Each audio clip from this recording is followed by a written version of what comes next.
Lectura del Evangelio según San Mateo, capítulo 2, versículos 1 al 12. Mateo 2, versículo 1. Cuando Jesús nació en Belén de Judea, en días del rey Herodes, vinieron del oriente a Jerusalén unos magos, diciendo: ¿dónde está el rey de los judíos que ha nacido? Porque su estrella hemos visto en el oriente y venimos a adorarle. Oyendo esto, el rey Herodes se turbó y toda Jerusalén con él. Y convocados todos los principales sacerdotes y los escribas del pueblo, les preguntó dónde había de nacer el Cristo. Ellos le dijeron: en Belén de Judea, porque así está escrito por el profeta. Y tú, Belén, de la tierra de Judá, no eres la más pequeña entre los príncipes de Judá, porque de ti saldrá un guiador que apacentará a mi pueblo Israel. Entonces Herodes, llamando en secreto a los magos, indagó de ellos diligentemente el tiempo de la aparición de la estrella. Y enviándolos a Belén, dijo: id allá y averiguad con diligencia acerca del niño, y cuando le halléis, hacedmelo saber para que yo también vaya y le adore. Ellos, habiendo oído al rey, se fueron, y he aquí la estrella que habían visto en el oriente iba delante de ellos, hasta que llegando se detuvo sobre donde estaba el niño. Y al ver la estrella se regocijaron con muy grande gozo. Y al entrar en la casa vieron al niño con su madre María, y postrándose lo adoraron. Y abriendo sus tesoros le ofrecieron presentes: oro, incienso y mirra. Pero siendo avisados por revelación en sueño que no volviesen a Herodes, regresaron a su tierra por otro camino. Bueno, como sabéis, porque ya lo he dicho varias veces, hace 4 meses estuve en Israel con mis padres y con mi suegro, y estuvimos en Belén, esta ciudad ahora, que significa casa de pan, también llamada en la antigüedad Efrata, o la ciudad de David, pues allí fue ungido el rey David por el profeta Samuel. Lo que pasa es que con el paso del tiempo esa ciudad fue perdiendo importancia, y en época de Jesús era un pequeño pueblo, un pueblo muy pequeño. Actualmente es una ciudad que tiene 30.000 habitantes y está a 8,5 kilómetros de Jerusalén. Está muy cerca. Allí vimos la iglesia de la Natividad, donde se supone que está el lugar que nació Jesús, el cual pues puede ser o no puede ser el lugar exacto. No se sabe a ciencia cierta, pero no es un lugar que se hayan inventado hace 2 días, ni hace 100 años, ni hace 200 años. De hecho, ese lugar está establecido allí desde hace más de 1900 años. El propio emperador romano Adriano ya estableció ese lugar concreto como el lugar del nacimiento de Jesús. Hay 3 cosas que me llamaron mucho la atención de allí, y lo voy a compartir con vosotros. En primer lugar, es que para ir de Jerusalén a Belén, 8,5 kilómetros en carretera que se hace en nada, hay que pasar varios controles policiales. Belén es territorio palestino, está en el centro de Cisjordania, pero Israel controla militarmente toda Palestina desde el año 67. Así que ha rodeado por completo toda la ciudad de Belén. Está rodeada de muros y de alambradas, y tiene diferentes puertas de acceso y de salida a la ciudad. A cierta hora de la tarde esos puestos se cierran y nadie puede entrar ni puede salir, a no ser que sea con un motivo justificado y el soldado israelí lo acepte. La gran mayoría de los 30.000 habitantes son musulmanes, los que viven actualmente en Belén. Hay una pequeña minoría cristiana, muy pequeña minoría, casi todos son ortodoxos. Hay muy pocos católicos y muchísimos menos evangélico. Viven sobre todo del turismo, aunque con las limitaciones que hemos dicho, que a partir de cierta hora los puestos se cierran y no pueden entrar ni salir nadie. Pero viven del turismo, de gente que va a visitar la ciudad. La segunda cosa que me llamó la atención es que donde se supone que está el lugar del nacimiento de Jesús, han hecho una iglesia enorme, la iglesia de la Natividad, propiedad de los ortodoxos, y allí celebran sus misas. Y para entrar en esa iglesia de la Natividad hay una puerta muy pequeña, una puerta así, de grande.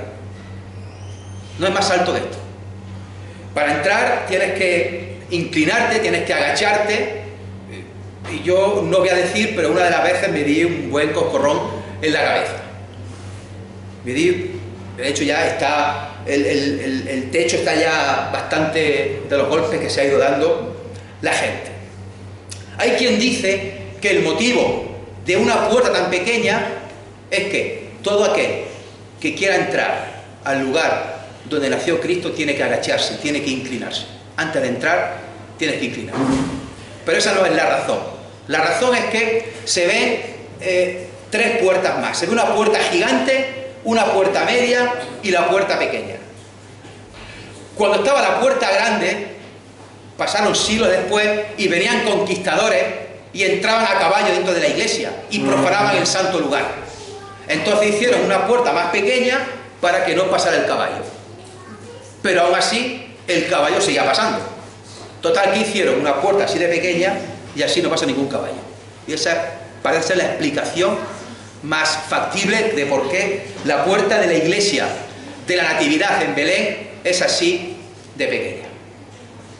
La tercera cosa que puede sorprender, que a mí me sorprendió por lo menos mucho, hemos dicho que la primera, los controles de Belén a Jerusalén, en segundo lugar la puerta pequeña de la iglesia, y en tercer lugar es que donde se supone que está el lugar del nacimiento, donde está el pesebre, está bajo tierra, está excavado en la roca y se accede como una especie de cueva. No es la típica imagen o la típica postal en la cual pensamos que se ve una estructura de madera en la superficie y ahí estaba el establo, el pesebre. No. De hecho, en aquella época era muy habitual hacer la casa y, aprovechando la ladera de los montes de Judea, excavar y hacer el pesebre para los animales, en el cual se accedía mediante una cueva. Estaba excavada en la tierra, bajo tierra. Y sobre esto hay muchísima documentación al respecto, y sobre todo el padre de la iglesia, Justino Mártir, que era de ahí de la zona de Belén, y así lo atestigua, que prácticamente todas las casas de ahí de Belén tenían el pesebre en cuevas excavadas en la ladera de Judea. Entonces, de Belén. Entonces, a esa ciudad vienen unos magos desde el oriente, unos reyes magos, vamos a leer, ¿verdad? Unos reyes magos que eran tres, que se llamaban, según el Evangelio, Melchor, Gaspar y Baltasar, ¿verdad? Melchor, el más mayor, de pelo blanco, Gaspar, más jovencillo y rubio, y Baltasar también, de mediana edad, así más morenillo, porque venía de otro sitio. Pues no. Sabéis que la Biblia no dice que fueran reyes, ni dice la Biblia que fueran tres. No se sabe el número, no se sabe cuántos eran. Solo que la tradición ha adoptado que eran tres al traer oro, incienso y mirra. Bueno, son tres regalos, pues tres magos los que vinieron. Lo que sí sabemos es que eran unos magos, unos sabios, seguramente medas o persas, unos astrónomos, astrólogos, expertos en aquella época en las estrellas y en los cielos. En la antigüedad muchos creían en las estrellas. Se creía que las estrellas podían predecir el futuro. Se creía que una persona, según el día que nacía, según las estrellas que hubiera, ese era su porvenir. Así podía ser su vida. Se podía fijar el destino de una persona viendo el cielo, viendo las estrellas. Bueno, esto nos puede parecer raro. Pero todavía hay gente que hoy día se cree los horóscopos, o se cree todo este tipo de cosas. Y como digo, estos magos, estos sabios, muy posiblemente medos o persas, estos expertos en astronomía y astrología, de pronto observan algo raro en el cielo, algo inusual, algo anormal, una estrella que no controlan. Algo que no debería estar ahí, una estrella brillante que se va moviendo. Y deciden seguirla, a ver a dónde va. Y lo primero, ellos van a Jerusalén. Claro, es de suponer que si vamos a buscar al rey de los judíos, va a estar en la capital, va a estar en un palacio, si acaso está en el templo. Y van a Jerusalén. Pero la estrella no indicaba ese lugar, como veremos ahora. La estrella le lleva hasta Belén y se para de golpe justo encima de donde estaba el niño. Allí en aquella casa de Belén entran y ven al niño en los brazos de María, su madre. Donde tiempo atrás, no se sabe tampoco cuánto tiempo tenía Jesús, 40 días, posiblemente dentro de los 40 días de la purificación, no se sabe a ciencia cierta.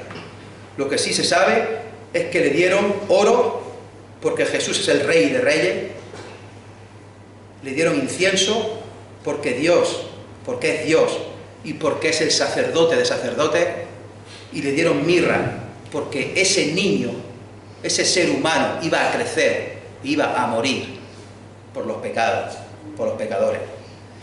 Pero la principal motivación para cometer un viaje tan largo y un viaje tan peligroso era adorarle, rendirle pleitesía.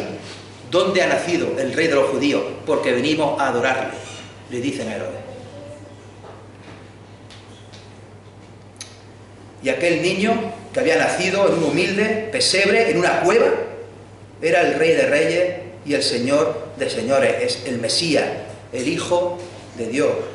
Y lo único, hermanos, que se puede hacer ante tal magnitud es caer postrado y adorar.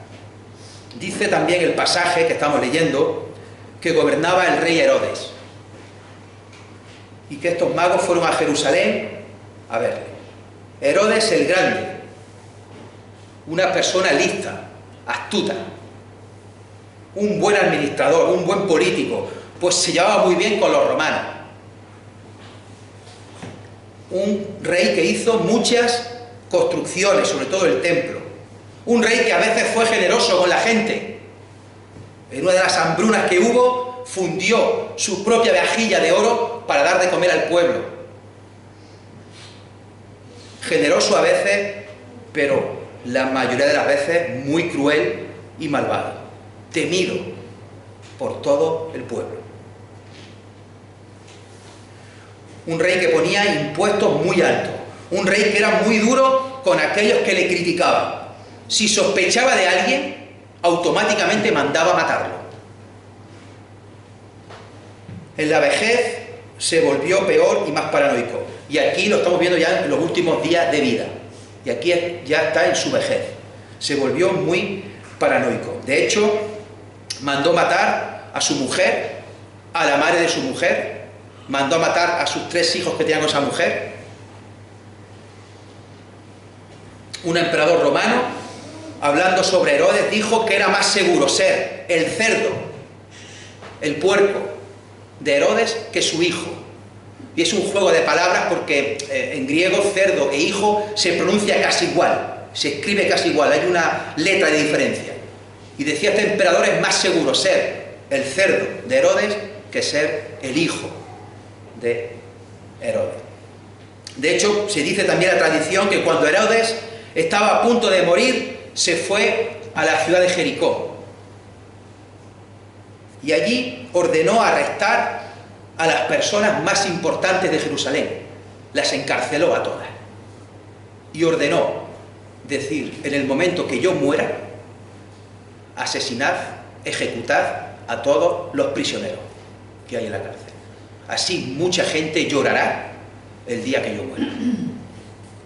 A tal nivel llegó la maldad de este hombre. Así que nos podemos imaginar, porque todo esto es importante, conocerlo, para saber la reacción que hubo cuando llegan unos magos, unos sabios de Oriente, y preguntan: ¿dónde está el rey de los judíos que venimos a adorarle?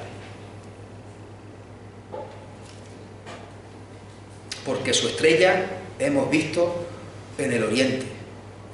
La reacción es inmediata. La reacción es instantánea.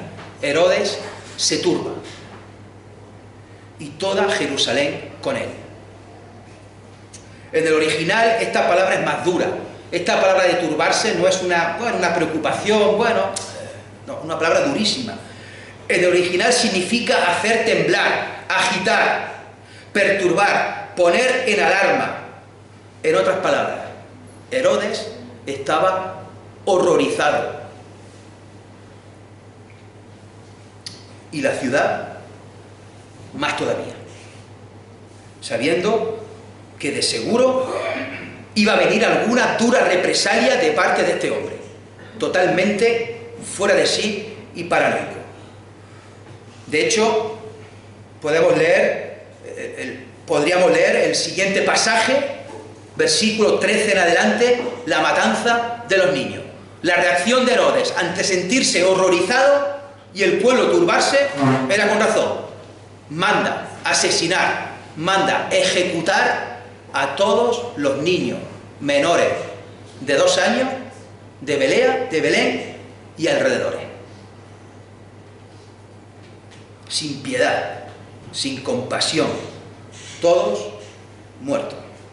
Esta palabra, turbarse, es la misma palabra que Jesús usa en Juan 14. ¿Os acordáis cómo comienza el capítulo 14? No se turbe vuestro corazón. Y lo vimos hace 2 semanas, o hace 1 semana. Turbe, no tembléis de miedo, no estéis horrorizados, porque los discípulos así estaban en el aposento alto. Jesús les estaba diciendo: me tengo que ir, es necesario que padezca, voy a morir, y a vosotros van a perseguir, os van a meter en la cárcel, os van a matar. Os conviene que yo me vaya, les dice. Os conviene que yo me vaya. Por eso dice también aquel versículo que vimos, ¿os acordáis? La paz os dejo, mi paz os doy. Yo no os la doy como el mundo la da. De nuevo, no se turbe vuestro corazón ni tenga miedo.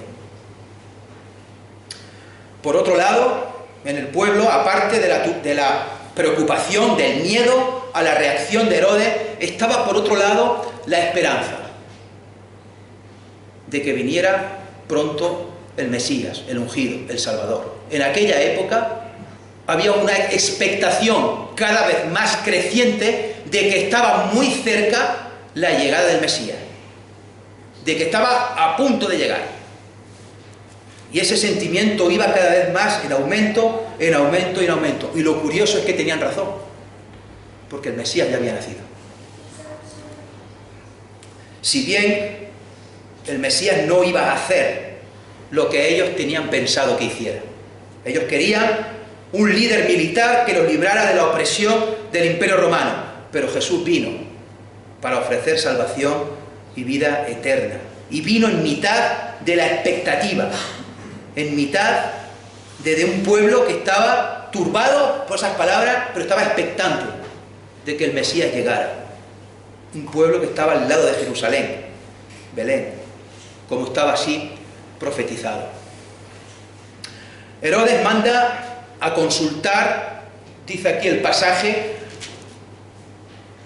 no manda a consultar a algunos escribas y a algunos sacerdotes, no, sino que él convoca a todos los escribas y los principales sacerdotes.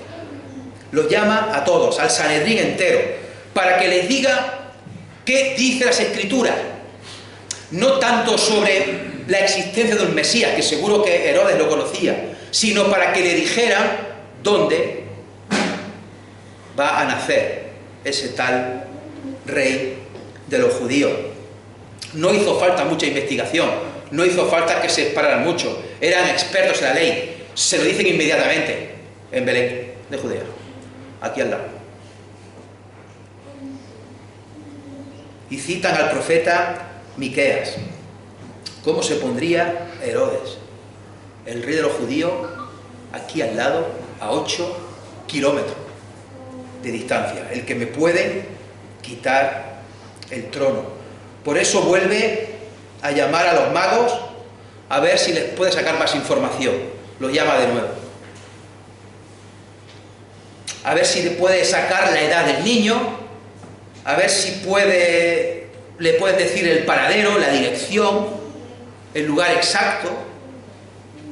Os podéis imaginar para qué. Dice que indaga diligentemente el tiempo de aparición de la estrella. Les pregunta, oye, ¿cuándo visteis la estrella por primera vez?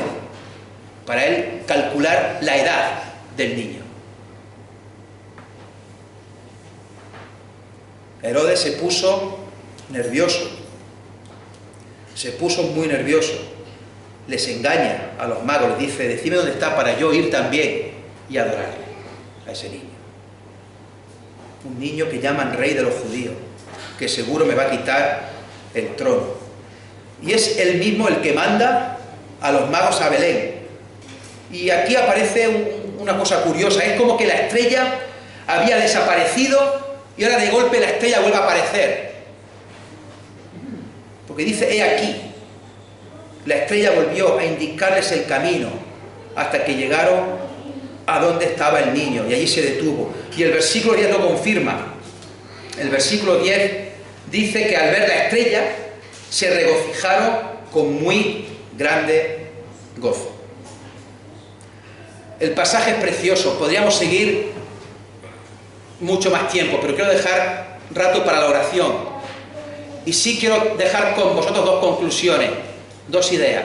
Repito, podría haber dedicado más tiempo. Pasaje que llevaría más minutos. En primer lugar, de las dos conclusiones, ¿dónde está el rey de los judíos? En este relato hemos leído de unos magos que vienen de fuera, vienen de Oriente buscando al rey de los judíos. ¿Para qué? Para adorarle, para rendirle pleitesía, para darle presentes, pero sobre todo para adorarle. Hemos visto que el rey de los judíos lo que buscaba era matarlo. Herodes el Grande pretende matarlo. Y hemos leído que los líderes religiosos, como que les da igual. Les da igual. Que sí, que van a hacer en Belén, bueno, nos da igual.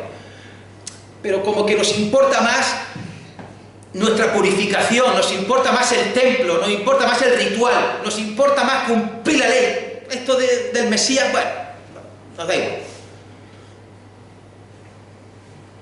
No hay más que ver el recibimiento que le hicieron 30 años después, cuando comenzó su ministerio. Hermanos, pero ¿y a día de hoy? ¿Qué es Jesús para la gran mayoría del mundo? ¿Dónde está el rey de los judíos? Jesús, para la gran mayoría del mundo, y lo vemos en nuestra ciudad, en nuestro país, en nuestro continente Europa, es alguien al cual despreciar, menospreciar, dar la espalda. No queremos saber nada de Jesús. En el mejor de los casos, indiferencia. En el peor, desprecio.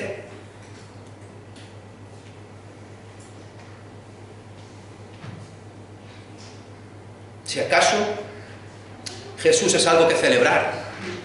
Es una fiesta que celebrar. Y bueno, viene Navidad, celebramos la Navidad, comilonas, cotillones, fiestas, celebramos eso. Que luego viene la Semana Santa, pues también celebramos Jueves Santo, Viernes Santo y Domingo, todos los días de fiesta. Hermanos, Jesús vino al mundo a dar su vida por los pecadores y aún sigue ofreciendo salvación y vida eterna a todo aquel que cree en Él como Señor y Salvador de su vida. ¿dónde está el rey de los judíos? Y la segunda conclusión es que hemos hablado de Belén, hemos hablado de Jerusalén, hemos hablado de Herodes, de los magos que buscaban al rey de los judíos, de los escribas, de los sacerdotes, del niño Jesús que estaba en brazos de su madre María. El que no aparece en estos versículos es Dios Padre. No aparece, pero sí aparece. Y es que Dios tiene el control de todo. ¿Creemos que todo fue casual?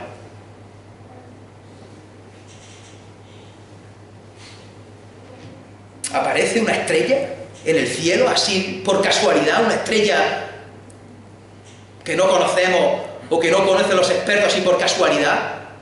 ¿Una estrella que brilla, que se mueve? ¿Coincidencia? Hermanos, es Dios quien pone la estrella ahí. Es Dios quien la dirige hasta Jerusalén en primer lugar y luego hasta Belén. Es Dios el que cuando quiere mueve una estrella y cuando quiere detiene una estrella. Es Dios quien hace que unos magos se fijen en esa estrella anormal y la sigan a ver dónde les lleva. Es Dios quien hace que se paren a hablar con Herodes y le pregunten dónde está el rey de los judíos, que venimos a adorarle. Y toda la ciudad se turbó. Es Dios quien mediante un sueño les dice a estos que no vuelvan con Herodes, sino que vayan a su tierra por otro sitio, por otro camino. Hermanos, es Dios quien marca el tiempo y quien tiene el control de todo y, cómo no, de su creación. Tiene el control de las estrellas, de los magos, de Herodes, de las ciudades, de todo. Y a día de hoy, Dios sigue teniendo el control de todo cuanto hay. Sigue marcando los tiempos y sigue marcando las circunstancias. Se hace todo como Él dice, cuando Él dice, para quién dice, y el porqué de las cosas las establece Él. Y nosotros tenemos que sujetarnos a su voluntad y hacer como estos magos, postrarnos y adorarle. ¿Por qué? Porque es el Dios soberano, el creador y el sustentador de todo cuanto hay. Y tenemos que alegrarnos y regocijarnos, como hicieron ellos cuando vieron de nuevo la estrella que iba hacia Belén. Regocijarnos con gran gozo. Porque ¿dónde estaba el fin de la estrella? En Jesús. Por eso decimos, puesto los ojos ¿en quién? En Jesús, el autor y el consumador de nuestra fe. Alegrarnos y regocijarnos con muy grande gozo. Porque nuestra meta, hermanos, es Cristo. A Él sea la gloria. Amén.